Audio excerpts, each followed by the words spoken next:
한 사람이 심었고 또 다른 사람이 거두고, 우리가 할 일은 심는 일이죠. 제일 중요한 것은 심는 일.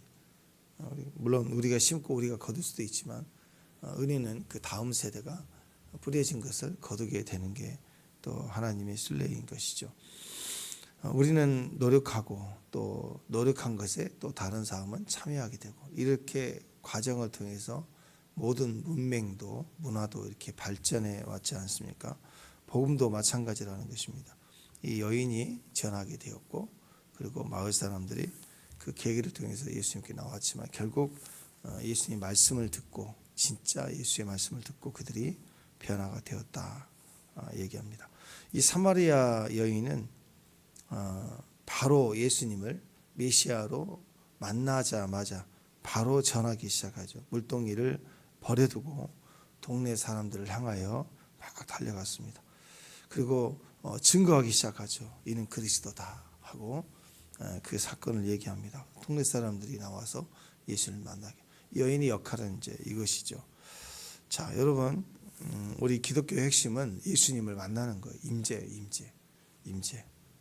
우리가 뭘 막 기도해서 바꿔버리고 문제를 해결하고 원하는 걸 얻고 그런 요술방망이 뭐 그런 게 아닙니다. 일단 만나면 돼요. 예수님을 진짜로 만나면 돼요. 만나면 변화는 일어납니다. 그러니까 어떤 문제를 계속 붙들고 사는 게 아니라 예수님을 만나고 또 만나고, 만나기만 하면 바뀌어지는 결과가 있다라는. 근데 그 장소에 가긴 했는데 만날 수가 없고, 안 만나지고, 만난 적이 없고 계속 가기만 해. 그러면 변화가 되지 않겠죠. 변화가 없는 거예요. 그래서 예수님을 만나는 게 나를 변화가 되고 다른 사람을 변화시킬 수 있고 또 삶과 환경도 바뀌어지는 건데, 변함이 없다 그러면 내가 만나지 않았기 때문이다, 이렇게 우리가 생각할 수도 있다는 거죠.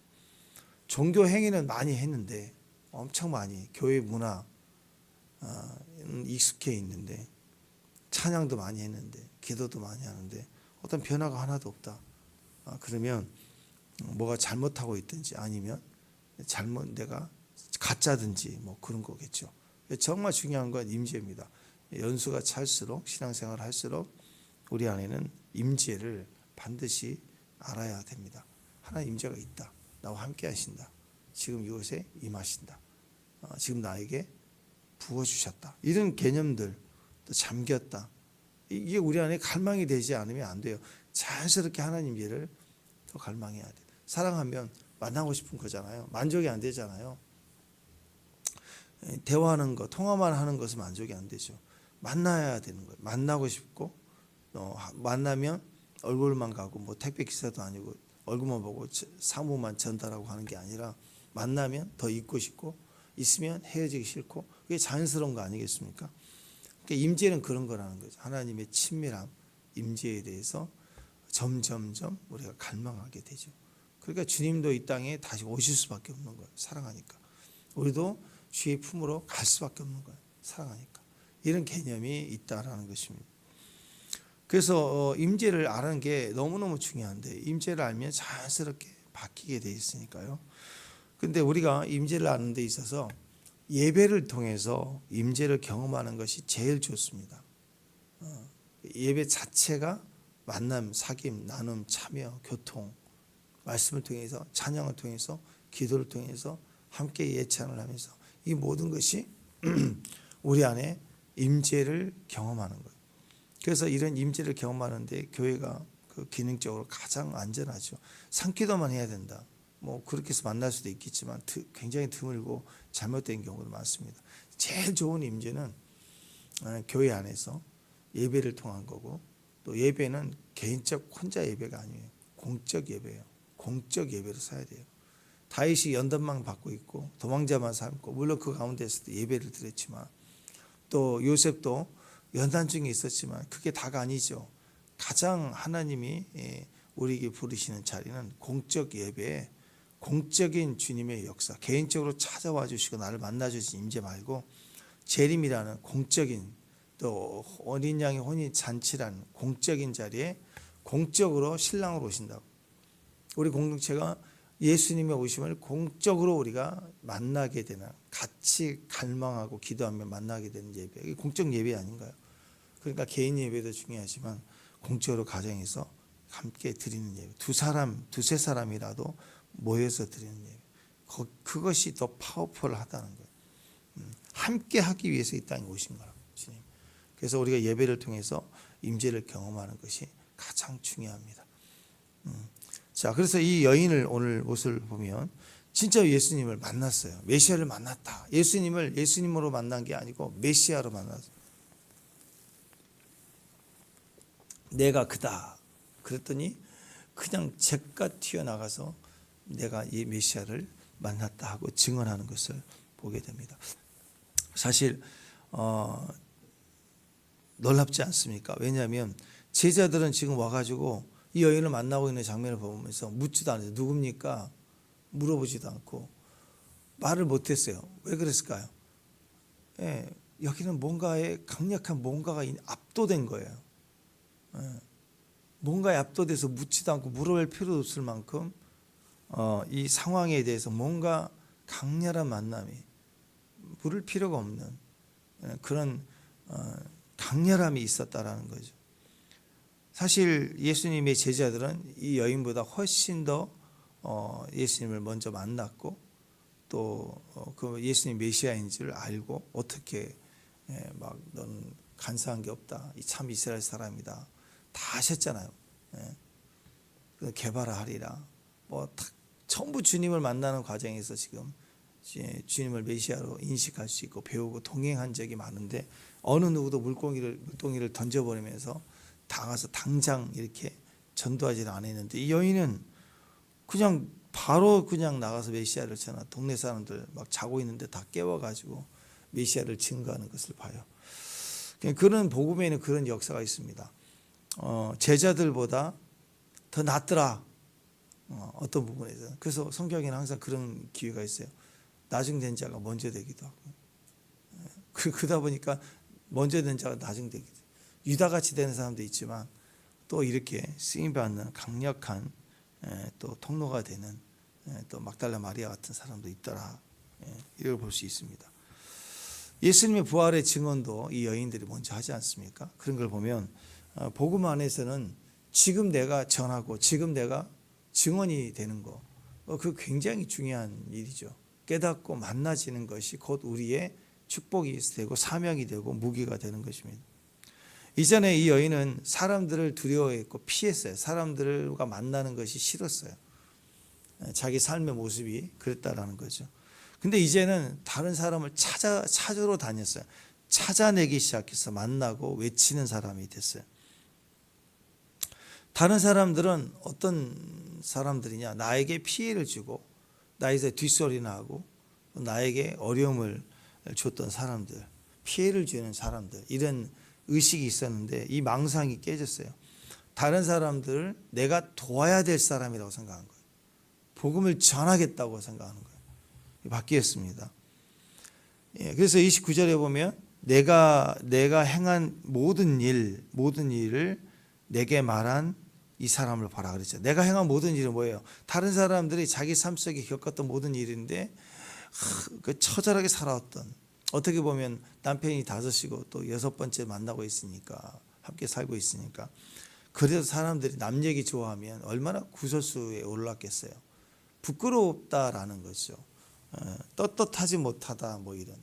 한 동네예요. 동네에서 남편이 5이면 5번이나 있고 그 넓지 않는 부분이 소문이 돌면 모든, 특히 어느 여자든 다 싫어하지 않겠어요? 왜? 6번째는 우리 남편일 수도 있잖아. 그렇잖아요. 7번째는 우리 아들내미 장순이 졸로 저 여자 만날 수도 있을 거 아니에요. 그런 흉흉한 소리가 돌지 않겠어요? 저 여자랑 만나면 다 걸려든다. 5명이니까 그냥 다 아는 사람들 아니에요. 친척이나 누구 하나 이렇게 걸러서 보면 다 한 번씩 거쳐간 사람 아니겠어요?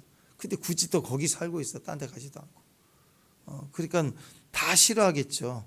떳떳하지 못한다 그러지 않겠어요? 근데 이 부끄러운 일에 대해서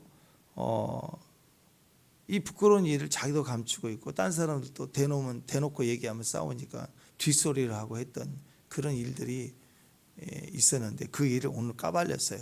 확 까발렸어요. 누가 까발렸어요? 지금 누가 까발렸어요? 예수님 아니에요. 예수님이 그 여인에게 얘기한 거죠. 누가 지금 까발리고 있어? 동네 다니면서 보라, 나에게 행한 일을 막 까발리고 있는 사람이 누구예요? 자기 자신이에요. 누가 자기 상처에 대해서 얘기하고 자기 과거사에 좋지 못한 일을, 이렇게 부끄러운 일을 막 까발린다면 누가 참겠어요? 화가 나죠. 근데 이 일을 막 드러내놓고 까발리고 다니고 있습니다. 내가 행한 모든 일을 보라. 네가 얘기 안 해도 다 알아. 근데 그걸 막 까발려. 막 다니면서 막 불지르고 있는 거예요. 부끄러운 일을 보라. 누가 이걸 큰 소리로 알리고 있는가? 내 상처를 누가 알리고 있는가? 변화된 나, 거듭나버린 그녀 자신이 자기의 과거의 부끄러움과 죄를 막 까발리고 다니면서 부끄럽다 하는 일을 외치면서 내가 그리스도를 만났다 하고 외칩니다. 그러니까 우리가 과거에 개인적으로 억울했던 일 뿐만 아니라 상처받았던 일, 부끄러운 일, 죄 다 포함해서요, 결코 드러내고 싶지 않은, 결코 생각만 해도 싫은 이야기들이 주님을 만나면 전부가 다 전도거리가 돼요. 이야기거리가 되고, 그리고 그것을 당당하게 증거할 수 있고, 그래서 알릴 수 있는 능력이 돼버립니다. 모두가 알고 있는, 동네 사람이 다 알고 있는 자신의 과거의 그 일들 때문에 이제는 사람들 피해 다녔는데, 이제는 오히려 그 일들을 가지고 너희들도 도움이 필요하다 이러면서 그런 다른 사람의 시선에 벗어나는 정도가 아니라 그들을 돕겠다는 복음의 증언자로 서게 됩니다. 예수님이 알고 계시고 보고 계시는 자기 자신의 모습으로 다시 돌아온 거예요. 다시 만난 거예요. 그랬더니 지금 예수님이 기대해 주시고 나에게 바라보시는 그 모습으로 지금 살아가기 시작하는 거예요. 지금 넌 예수 믿었으니까 전도해야 된다를 가르침 받아서가 아니라 그냥 주님이 보는 시선으로 내가 돌아온 거예요. 동네 사람이 보는 시선, 세상 사람들이 나에게 매겨준 가격표대로 내가 사는 게 아니라 진짜 주인이 나를 알아주시는 가격표로 내가 나는 예수님 짤이구나를 알게 되니까 그 가치만큼 당당하게 쇼윈도의 제일 높은 자리에 진열대에 서게 되는 거라고. 당당하게 예수님이 우리를 바라보시는 그 부르심대로 내가 막 가기 시작하는 거예요. 그게 진짜 내 자신으로 살기 시작하는 거예요. 우리는 우리 인생에 내 자신으로 살기 시작해야 됩니다. 누군가의 뭐 엄마도 중요하고 아빠도 중요하고 누가 아들내미도 중요하고 그렇지만 일부분이죠. 진짜는 나는 나다워야 돼요. 나답게 살아야 됩니다. 내가 원하는 대로 살아야 돼요. 그 가끔씩 보면 삼성 그 이재용 회장 같은 경우도 가끔씩 일본 같은 데 보면 사람들이 알아보고 막 근데 이분이 기업 총수니까 막 지금 막 의리의리한 데만 다니고 막 그럴 것 같잖아요. 근데 가끔씩 보면 조그만 일본 맛집 라면집에 줄 서서 같이 먹고 밥 먹다 한국 사람들 알아보고 같이 사진도 찍고 막 이런 거 보면 혼자 다니면서 그렇게 하는 거. 저는 그 공인들이나 알려진 사람들 참 사람들 불편해하고 막 힘든 거 있잖아요. 그래서 마스크 쓰고 모자 쓰고 숨어 다니는 사람도 있지만 어떤 사람들은 그냥 당당하게 그냥 자기가 원하는 거 라면 하나 뭐 먹고 싶다고 가서 먹고 오고. 우리에게는 일상적인 건데 그게 안 되는 사람 많다고. 어떤 옷이든 그냥 편하게 입을 수 있는 사람들. 자기다운 거, 내가 좋은 걸 할 수 있는 시간을 낼 수 있는 거. 이런 것들이 자기 자신으로 사는 거 아니겠어요? 나는 뭘 원한다. 나 이거 하고 싶어. 안 될 수도 있죠. 세상 사람은 누구나 마찬가지. 내가 하고 싶은 대로 다 하면 하나님이게요? 안 되죠. 안 되지만 나 하고 싶어. 소원 가질 수 있잖아요. 우리 예린이가 말을 트기 시작하면서 이제 양말 엄마 좀 다르고 나갈 때 갑자기 나 대통령 될 거야 그러면 네가 뭐 대통령 그러겠어요? 그렇지. 인정해주고 축복해주고 그런 것처럼 우리는 소원을 가지는 게 정상이에요. 하나님 저 뭐 어떻게 되고 싶어요. 그러면 그래 인정해주고 환영해주고 기다려주고 소원을 갖는 건 나쁜 거 아닙니다. 여러분 우리는 꿈을 꿔야 돼. 내가 뭘 원하는지 그리고 뭘 기뻐하는지 그리고 성경을 보면서 주님이 뭘 기뻐하시는지를 또 우리가 느끼고 거기다 감동, 우리가 동조해 주는 거예요. 맞아요, 하나님. 그렇습니다, 주여. 그리고 또 근데요, 저는 이런 것 같아요. 기도가 소원과 욕심으로 가득 차 있으면 안 되죠. 기도 자체가 오히려 대화로 가야 돼요. 이게 우리의 모습입니다. 그래서 정말 내 자신에 대해서 어색하지 않고, 내 상처에 대해서 어색하지 않고, 내가 뭘 소망하고 있는지를 어색하지 않고 있는 대로 말할 수 있는 관계. 이게 좋은 친구고, 그리고 당당한 사람들 아니겠습니까? 예. 우리가 내 자신으로 살지 못했다면 예수님 만나야 돼요. 그리고 예수님을 만나고 지금은 내가 내 자신으로 내가 살기 시작해야 됩니다. 광원산업 회장이 지금도 살아계시더라고요. 지금 90세, 91세, 우리 나이 90세 정도. 이수영 회장이 전 재산 766억에 기부해서 화제가 됐던 할머니 아니에요. 36년생이. 평생 독신으로 살다가 83세죠. 7년 전, 7, 8년 전에 결혼했어요. 첫 결혼을 했습니다. 대단한 할머니 아니에요? 평생 근검전략. 엄청난 갑부인데도 제일 좋아하는 옷이 홈쇼핑에서 하나 사면 5개 CD 주는 거죠. 색깔별로 주는 거. 그러면 1년 내내 골라 입을 재미가 있대. 그 인터뷰한 거 보면 그런 옷 입고 와요. 그건 정말 자기가 원하는 데는 돈을 쓰지만 자기는 제일 좋은 옷이대. 이런 식으로 정말 그렇게 살아가는 걸 봅니다. 멋집니다. 말하는 거 보니까 상당히 멋져요. 근데 그런 시선을 가지니까 자기가 당당하고 자기를 만나는 사람들, 자기가 당당하니까 자기를 만나는 사람들도 가식적이지 않더라고요. 네. 자기가 당당하니까 자기를 만나는 사람들도 자연스럽게 자기 얘기를 하고 내 얘기를 하고 너 얘기를 하고 서로가 진짜 얘기를 만나지니까 뭐 겉얘기하고 그런 게 아니라 진짜 얘기를 하고 진짜 얘기를 만나지니까 잠깐 사업적인 만남이지만 풍성해지고 친밀해지더라. 그런 얘기를 많이 해요. 저는 나이가 있든 또 젊든 어리든 자기 이야기를 자연스럽게 할 수 있는 거, 그게 굉장히 큰 축복이라고 생각합니다. 세상에 여러 압박들을 가지고 우리에게 도전해 오거든요. 너는 이렇게 해야 돼 라고 막 가르침을 주려고 그래요. 그 사람들의 시선과 판단으로 사는 게 아닙니다. 유행을 따라 절대로 사는 게 아니에요. 그건 하나의 기호죠, 기호. 뭐 그래도 좋고 아니면 말고. 그렇습니다. 근데 우리 안에 있는 진짜는 누가 나를 판단하는 게 아니라 또 그렇게 판단해주는 어떤 프레임에 내가 갇혀 사는 게 아니라 그냥 내가 아플 수 있고 내가 상처를 받을 수 있고 때로는 넘어질 수도 있지만 항상 주님을 바라보고 만나지는 그만큼만 살면 돼요. 말씀을 만나고 또 기도하면서 만나지는 그만큼만 오늘 살아내면 오늘 성공한 거예요. 우리는 너무 감사할 일이죠. 주님을 만나는 게 제일 중요하다. 제일 중요하다. 여러분 주변에 당당한 사람을 만나는 게 축복입니다. 말 한마디 꼬여서 좋게 하려고 애쓰고 그런 말이 아니라 진짜 나다운 것을 또 얘기해 줄 수 있는, 그러려면 즉각 봐서 뭐 점쟁이도 아니고 봐서 알겠어요. 친밀하게 많은 교제 가운데 같이 그 부분을 살아가는 사람들이, 그 친구들이 옆에 많이 있는 게 제일 큰 복입니다.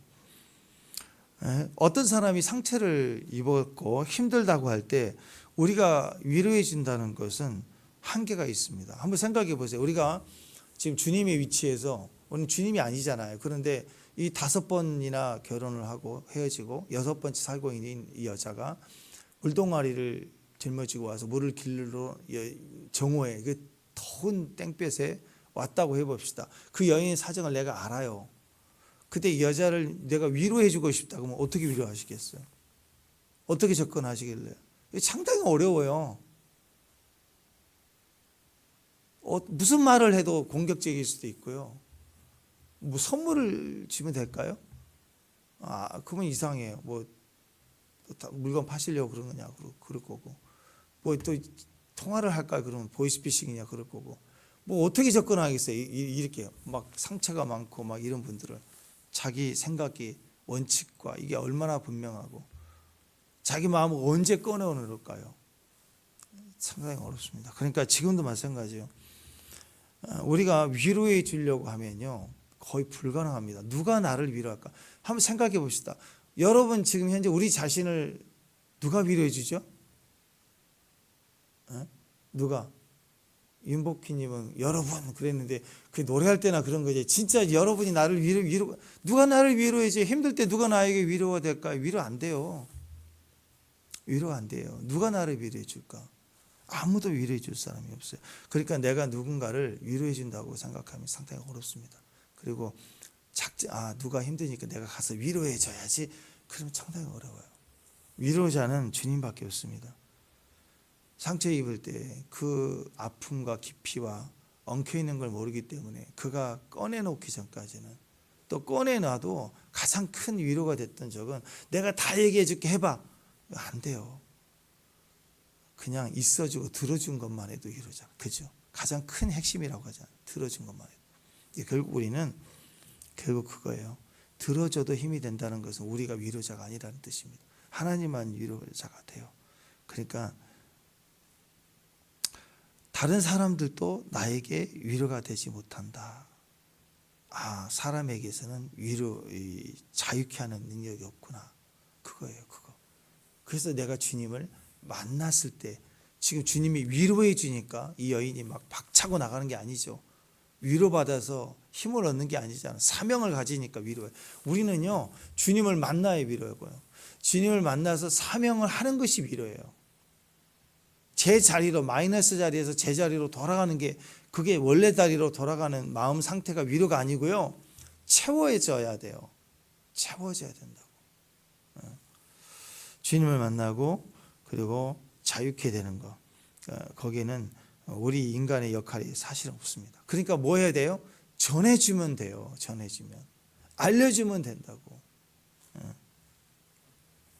예수를 전하고 예수를 증거하고 마을 사람들 앞에 찾아가서 외치는 이 여인을 보십시오.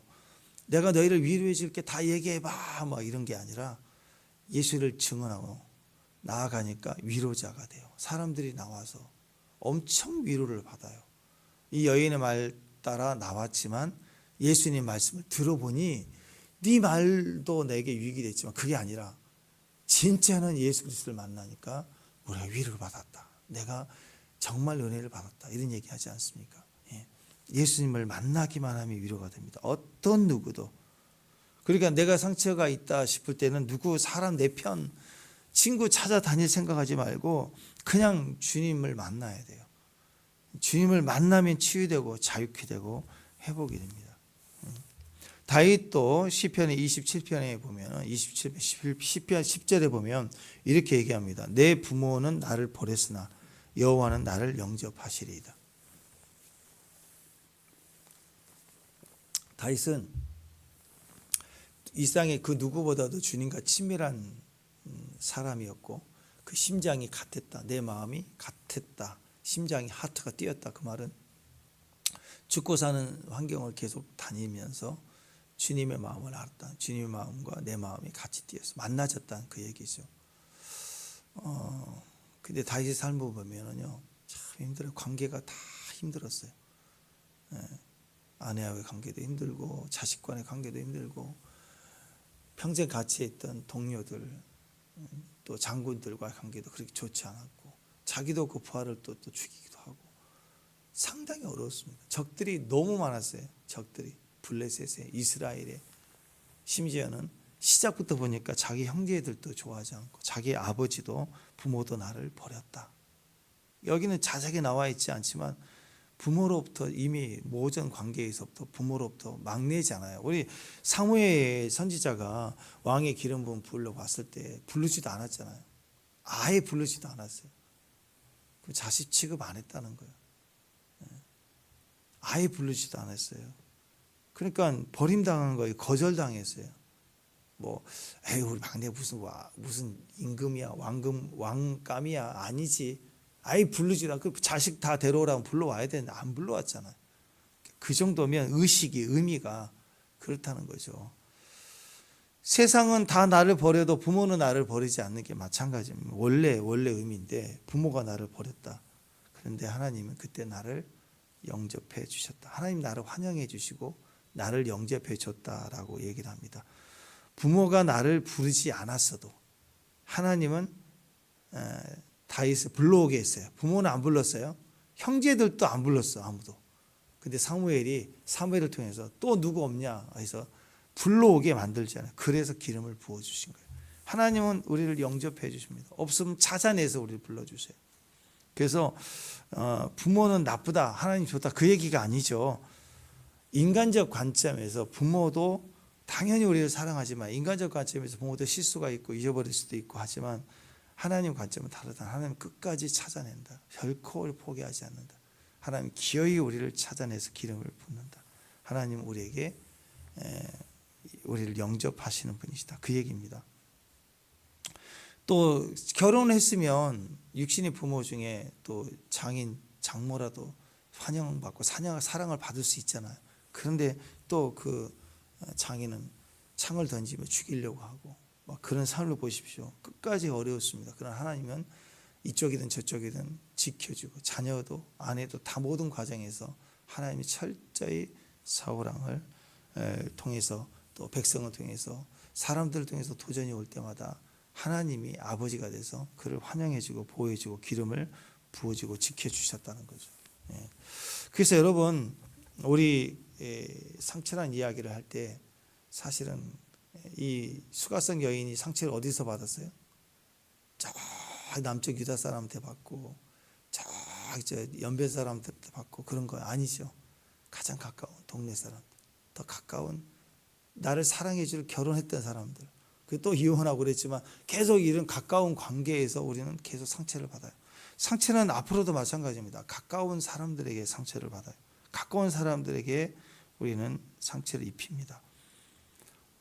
그러니까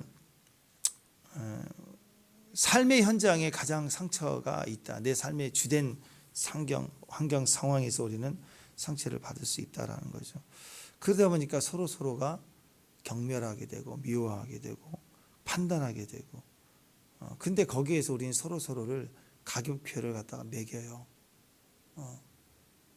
성도에게 서로에게 뭐 당신이 뭐 아버지냐 막 이러고, 아들이 또 자녀는 빌어먹어라 막 자녀한테 너는 뭐가 되겠니 하고 막 이상한 그 마귀가 갖다 주는 상처를 입힌다고. 가격표를 갖다 너는 마이너스야, 너 10원짜리야 막 이렇게. 아니라고요. 우리는 상처가 있을 수밖에 없는 연약한 인간의 존재일 뿐입니다. 그러나 세상이 매기는, 주변에서 매기는 상처가 주는 가격표를 믿으면 안 돼요. 그건 떼버리면 돼요. 원래는 명품인데 그걸 붙여놓은 거라고. 상표를 떼면 돼요. 가격표를 떼고 진짜 내 가치를 성경이 말해주고 예수님 나를 불러주시는 그 가격을 가지고 내가 살아가야 돼요. 하나님 시각으로 살아가야 돼요. 오늘 이 여인이 엄청난 위로를 받고 뭐 대화를 나누고 성경 공부를 해서 바뀐 게 아니잖아요. 그냥 나를 가격표 매겨주는, 나를 알아주는, 나를 사랑해주고 나를 영접해주는 주님을 진짜 나다운 것을 만나니까 확 바뀌어버린 거예요. 그냥 확 바뀌어서 바로 증거하는 사람이 되어버린 거예요. 오늘 주님을 그렇게 만났으면 좋겠습니다. 주님이 말씀해 주신 것을 내가 만났으면 좋겠어요. 과거 때문에 숨어 지냈던 여인이 오늘 그 성을, 현재는 그 성을 변화시키는 여인으로 지금 즉시 되는 거예요. 지금 즉시 노예처럼 세상에 갇혀 있었던 노예 삶이처럼 묶여 살았는데, 어둠에 속해 있는데 주님께 사로잡혔어요. 그러니까 만난다는 것은 요한계시록 3장에 보면 그 말씀하시죠. 문을 두드리는데 문을 열기만 하면 그 주님이 들어오신대요. 들어와서 더불어 먹고 산대요. 우리와 더불어서. 그러니까 주님을 만나기만 하면 만나고 가는 게 아니라 영원한 동거가 있어요. 우리가 사로잡히게 되는 거예요. 세상의 견해에 사로잡힌 게 아니라 예수와 주님의 은혜 속에 사로잡히니까 우리 삶이 증인이 되기 시작한다는 것입니다. 그게 사명이라는 것입니다. 제자들에게 예수님이 말씀하셨어요. 뭘 드셨습니까? 그래도 양식이 있다 그러니까 누가 먹을 걸 갖다 드렸나라고 얘기하죠.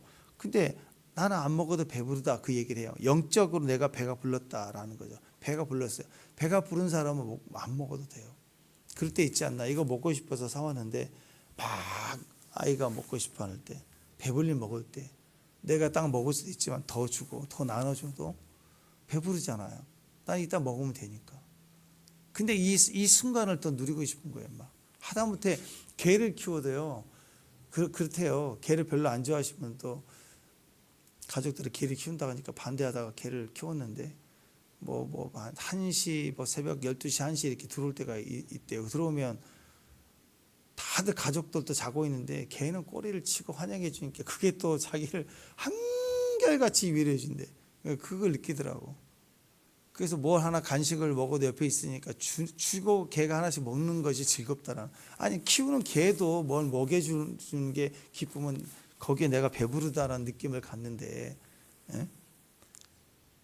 그래서 우리는 이 만족이라는 것을 얘기를 하죠. 실제로 육신의 배가 부르냐 그게 아니라 만족하다라는 거. 만족하면 내가 허기지고 내 안에서 이렇게 뭔가 요구하는 신체적인 이런 반응들도 생리적 반응들도 내가 만족해 버리면 이겨 나가요. 넉넉하게 넘어가요.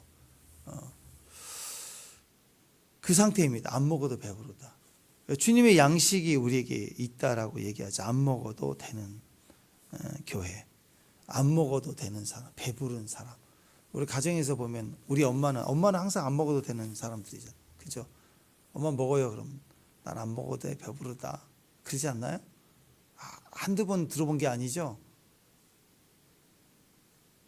아멘. 여러분 들으셨죠? 난 안 먹어도 된다.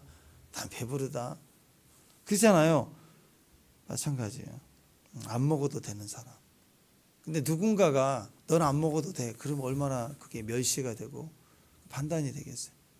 근데 스스로 안 먹어도 되는 사람이 되면 부요해지고 만족이 돼요. 저는 그래서 육신적인 세상에 보이는 신분이 높고 낮은 게 아니라 우리 스스로가 정말 예수님을 만나서 나는 안 먹어도 돼. 물 길르러 왔던 물동이를 던져버렸잖아요. 나 이거 물 안 길러도 돼.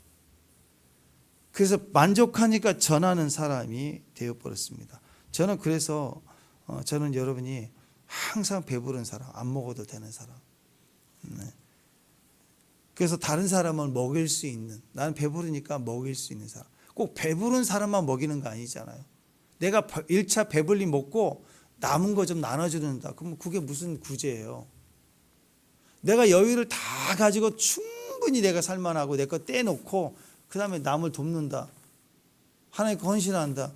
그건 무슨 가난한 사람 돈을 불쌍하게 도와주는 거지. 그게 무슨 헌신이에요. 어떻게 무슨 사역이 될 수 있겠어요? 주님께 헌신하고 구제하고 선교하는 것은요. 내가 내 것 채우고 나서가 아닙니다. 부족해도 연약한 저 중에도 아직 나도 배고프지만 내가 안 먹어도 되는 사람이 됐어요. 부요해진 거예요. 그러니까 그걸 떼서 주는 게 그게 헌신이고 사역이죠. 엄마의 몫이 있지만 자녀의 몫이 있지만 자녀들이 얼른 먹어서 배고파서 손가락 빨고 있으면 더 먹어 하고 더 줄 수 있는 거잖아. 나도 더 먹어야 되는데. 거기에서 부요함이 있고 하나님이 배부른 모습이 있다라는 거예요. 예수님은 무슨 떡을 먹은 게 아니었습니다. 사람들을 얘기할 때 저 사람은 자기는 이미 뭐 먹었나 보다. 그러니까 이렇게 헌신하지. 이렇게 다른 사람을 섬기는 거지. 근데 아니에요. 보면은 자기도 먹지를 않았어요. 주일날도 예찬할 때 보면 예찬한 사람들이 먼저 음식 준비한다고 미리 내려가서 자기 순서 맡을 때 음식을 나르고 할 때 우리는 생각하죠. 저분들은 이미 배를 먼저 내려와서 먼저 식사를 하고 배가 불렀기 때문에 날라주는 거라고 생각하죠. 그래? 아니죠. 헌신은요. 일찍 와서 고생하고 먹지도 않고 다 나눠주고 다른 사람 먹는 거 보고 나중에 자기 거 떠서 먹고 그러잖아요. 뒷정리하고. 그게 헌신이고 그게 하나님 나라이죠. 근데 보통은 다 그래요. 모든 사람은 구제한다 그러면 저 사람은 돈이 많나 보다. 저 사람은 어떤 자기 것이 충분히 있나 보다라고 얘기를 합니다. 근데 진짜 헌신은 동일하게 우리는 배고프고 동일하게 어렵지만 구별하여서 그래서 섬기는 거예요. 그래서 배부른 교회예요. 여러분 배가 부른 교인들이라고. 왜? 언제든지 섬기니까. 그러니까 이런 사람들은 사람이 줄 수 없는 보람이 있어요. 보람. 축복합니다. 아니 보람상조 말고 보람. 지금부터 보람이 있는 거예요. 세이브가 돼서 그래서 교회에 오면은 영혼이 살아나는 보람이고, 영혼을 변화되는 것을 지켜보는 보람이고, 기도하면 기도의 보람이 있고, 봉사하면 봉사의 보람이 있고, 선교하면 선교의 보람이 있고, 보라는 거예요. 계속 보라. 그러니까 배불러요. 보면 배불러. 막 배불러. 먹을 거 주고 챙겨주고. 예수님이 나는 배고프다, 영혼에 대한 거지만, 주님은 양식에 대해서, 세상 욕심 취하고 이익 취하는 거에 대해서 이미 배불렀는데 어떻게 그걸 취해요? 나는 이미 주님으로 배부른데. 그 얘기를 하고 있습니다. 영적으로 배부른 교회, 하나님이 일을 하는 교회, 보람이 있어요. 채워짐이 있어요. 여러분, 하나님의 뜻은요, 요한복음 6장에 보면 38절 39절입니다. 내가 하늘에서 내려온 것은 내 뜻을 행하려 함이 아니요 나를 보내신 이의 뜻을 행하려 함이라. 예수님도 하나님이신데 내 뜻을 해라 그래도 될 텐데, 예수님 스스로도 내 뜻이 아니라 나를 보내신 이의 뜻을 행한다, 이렇게 말씀을 하셨습니다. 나를 보내신 이의 뜻은 내게 주시는 자 중에 내가 하나도 잃어버리지 아니하고 마지막 날에 다시 살리는 이것이다. 영혼을 살리는 것에, 그것이 배부름이고 그게 기쁨이고 그게 만족이었다라는 거예요. 이번에 생각해 봅시다. 나는 저절로 믿는 사람이 있을까? 예수님을 저절로 믿어. 태어날 때부터 나 예수 믿어야지. 예수 믿은 사람 있나요? 거의 없을걸요. 없습니다. 한 사람도 없어요. 우리는 누군가의 기도에, 누군가의 전도에 우리는 이끌림을 받았어요. 그럼 또 질문해야 돼요. 그러면 나를 통해서 예수를 믿게 된 사람이 누구 있는가? 저는 여러분이 전해진 전도지나 교회 가자고 얘기하거나 또 영접 기도를 하거나 이렇게 해서 같이 여러분이 직접 복음을 전해서 믿게 되는 거. 저는 이 수가 많았으면 좋겠습니다.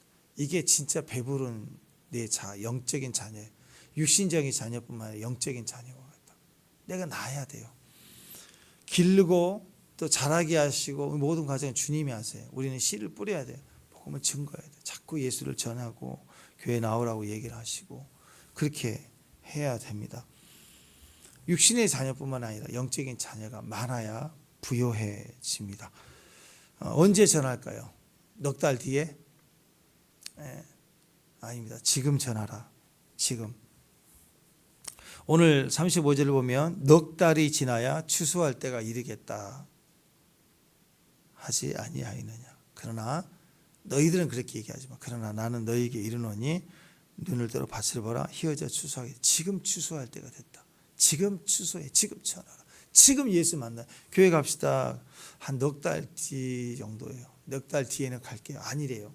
지금 가야 돼. 지금 급한 일 요거 좀 마무리되면 지금 가겠습니다. 아니래요. 지금 오래요.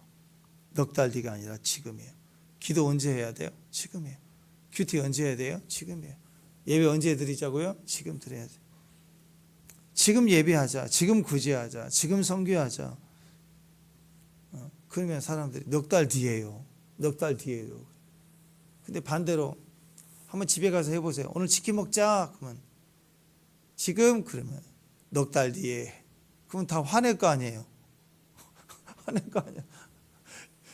막 얘기를 안 해도 지금 먹자 그러면 애들은 얼마나 실망하겠어요. 치킨 먹자 그러면 지금인 줄 아는데 넉 달 뒤에요. 그럼 반대로 얘기하지. 교회 가자. 넉 달 뒤에. 아니 지금 가야 돼. 똑같은 거예요. 똑같은 거라.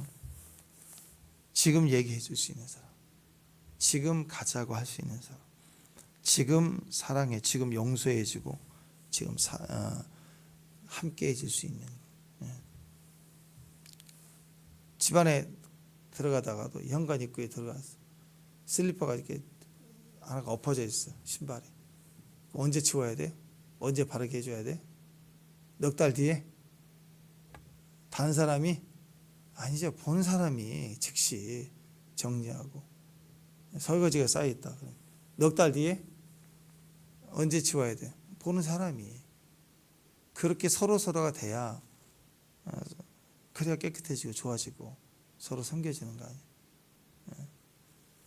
마찬가지입니다. 직장에서도 어떤 일을 겨우 하는 사람이 있어요. 시키는 것만 해. 나 했다. 나 했는데요. 다 했는데요. 그러고만 있는 사람이 있죠. 근데 어떤 사람은 뭘 하든 뭘 시키든 일이 보이는 사람들이 있어요. 그래서 결국은 그 사장님은 그 눈이 있거든요. 윗사람은 그 눈이 있어요. 일을 시켜보면 그 일만 겨우 하고 변명하고 핑계하고 그것만 하고 사라지는 사람이 있는가 하면, 어떤 사람은 일이 보인다 그래. 일이 보인다. 그래서 그 일도 하지만 다른 일도 그냥 알아서 해요. 자기 일도 아닌 것처럼 그 선을 넘어서. 손해보는 것 같죠? 바보 같죠? 아니에요. 그 사람의 기회가 와요. 기회가. 의욕은 넘치고 일은 열심히 하는데, 약삭 빠른 거 말고요. 일을 열심히 해요. 의욕도 넘쳐요. 그런데 일이 안 보이는 사람이 있어요. 일을 볼지 못하는 사람이 있다고. 그러면 열심히 뛰고 땀을 흘리는데 자꾸 답답할 때가 있어요. 등을 딱 긁어달라 그러면 바로 그냥 어머 거기 다 그렇게 되는데, 위에 아래 옆에 거기 말고 안 보여. 어디를 긁어야 될지 몰라. 그냥 남을 긁어주는데 등짝 빨갛게 만들어 놓는 거예요. 다 거기 그럼 다 긁어줄 수 있어야 돼요. 그럼 위 아래 0점 조정이 안 돼가지고 계속 온 등짝을 다 긁어야 돼. 그러면 답답하지 않습니까? 일이 안 보이는 사람이에요. 같이 주방에서 일을 해도 그러지 않습니까? 그래서 여러분, 일을 시키는 사람은 쉬워요. 이거 하자고 저거 하자고. 근데 말없이 돕는 사람들 중에 보면은요, 일이 보이는 사람들이 있어요. 무슨 말할 필요가 없어요. 알아서 착착착착 다 이 일을 시키는 사람, 일을 주관하는 사람, 메인의 일을 하는 사람의 상황을 다 파악해 버렸어요. 그래서 미리 알아요. 다 뭘 할지를. 이게 일이 보이는 사람이라고. 하나님은 일이 보이는 사람에 기회를 더 줘요. 마찬가지입니다. 하나님 반드시 우리에게 기회를 주세요. 그래서 주님을 볼 수 있어야 돼요. 사람을 보지 말고, 세상 왕을 보지 말고 온 우주의 왕이신 하나님을 보고 움직일 수 있을 때 하나님 우리에게 기회를 줍니다. 어떤 사람 주방에서 일을 막 열심히 들고 나르고 뛰고 막 땀 뻘뻘 흘리는데, 가만히 보면 그냥 배경 같은 사람이에요. 열심히는 해요. 열심히는. 근데 자꾸 일을 부탁해요. 이것 좀 해줘요. 저거 말을 자꾸 해야 되는 사람이 있다고. 왜? 안 보이니까 그래요. 근데 어떤 위치든 우리가 일이 보이는 사람, 그리고 그 일을 해낼 수 있는 사람, 주님을 의식하기 때문에 그렇지 않습니까? 예. 큐티할 때도 마찬가지예요. 본문을 볼 때 검은 건 글씨, 흰 건 종이 이렇게만 계속 보면 안 보여요. 근데 글자를 읽을 때 의미가 보여지. 주님의 마음이 읽혀지고 이게 보여지는 거죠. 지혜와 계시형이죠. 오늘 이 수가성 이야기 주님을 만나니까 모든 것에 회복과 치유가 되고, 그리고 전도가 되고 먼저 된 자가 되고 하지 않습니까? 오늘 주님의 지혜와 통찰, 또 그분의 임재와 손길이 저와 여러분이 깊이 들어와서 우리 하나님을 볼 수 있는 눈, 주님을 또 현장에서 주님이 저기 계시는 것 같아. 주의 음성 같아. 그럴 때 그 음성을 따라 순종할 수 있는 저와 여러분 됐으면 좋겠습니다. 기도하겠습니다. 하나님 감사합니다. 지혜와 계시형으로 우리를 충만케 하여 주시고, 또 우리 눈을 변화시켜서 우리 눈에 주의 영광을 보게 하시고, 주의 뜻을 알게 하시고, 주의 손길을 느낄 수 있도록 주님이 보이는 사람, 일이 보이는 사람, 상황이 파악이 되고 되는 지혜와 계시의 사람 될 수 있도록 주의 도와주옵소서. 예수님 이름으로 기도합니다.